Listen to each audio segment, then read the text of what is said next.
G'day mate, Delta here. This is my first attempt at making a Gears of War related video with any audio, scripting or production value. I wanted to start with something simple that may be overlooked by some of the fanbase. PvE has a huge following in the Gears series, but I've noticed from time to time comments on the official forums indicating that even some of the more hardcore players are unaware of specific tips and tricks they could use to make their PvE runs easier, or get them out of a clutch situation.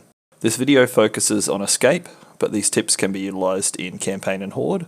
Lani and Emil are strong melee characters but won't be covered in this video. Instead I'll focus on lesser known mechanics and newer characters. Traditionally melee wasn't a huge part of PvE, especially in higher difficulties, but in Gears 5 a bunch of new mechanics have been baked into the game, such as the melee combo, the follow-up execution, or stealing the flash and shot grenades from elite enemies via the meat shield. Utilising these mechanics can be the difference between a successful or failed run, or simply just make the gameplay easier, and especially in escape where the ammo scarcity can be a real issue.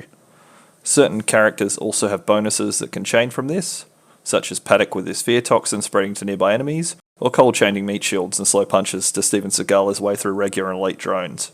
I'll first demonstrate the sneak execution. This can be done on any enemies that haven't been alerted to your presence yet. Stealth isn't used often in escape, but some sets of enemies can be taken by surprise, and in rare circumstances multiple enemies can be snuck up on. Both the knife execution and meat shield can be used in these situations, and I'm running this on Master to show that this works on any difficulty.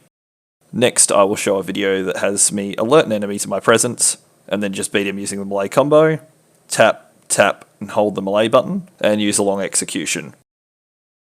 The long execution isn't ideal as I have now alerted the second enemy and given him an opportunity to beat me. I can still recover from this though. I can then time the enemy shots to take out the second unit with another melee combo and meat shield. Zero ammo used to beat a 2v1 on Master.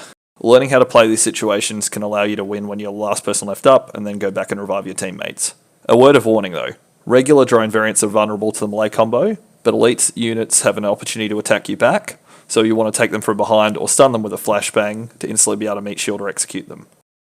Elites reward meat shielding more than regular units as they will award you a grenade if your grenade slot is either empty or isn't full but matches their grenade type. For example, elite grenadiers carry flashbangs, and you'll gain 1 from meat shielding them. You can then use that flashbang to stun 1 or more enemies, including elite grenadiers for more flashbangs. At best I've managed to stun and meat shield 3 enemies with a single flashbang, using a weapon swap trick to quickly drop the meat shield, allowing me to grab another victim. When meat shielding by default you hold out your pistol, or repair tool. Simply swapping weapons to one of your primary slots will drop the shield in a comically quick fashion, allowing you to grab the other stunned units. As I mentioned earlier, Paddock has a card called Phase that allows him to fear nearby enemies when he executes someone. So in that case executing the enemy would be ideal, especially with the aptly named card Execution Shield that gives him resistance while executing an enemy. His passive also allows him to do double damage to feared enemies, so you have even more reason to go for the melee combo. Your teammates can also use a melee combo on feared enemies and make an escape hive look like a fight club. Paddock is ideal as a Gears MMA character with other cards like Menace, which recharge your ultimate faster for every execution you perform. This gameplay allows damage dealers like Fast to take a much greater share of the ammo and melt tougher units like Scions.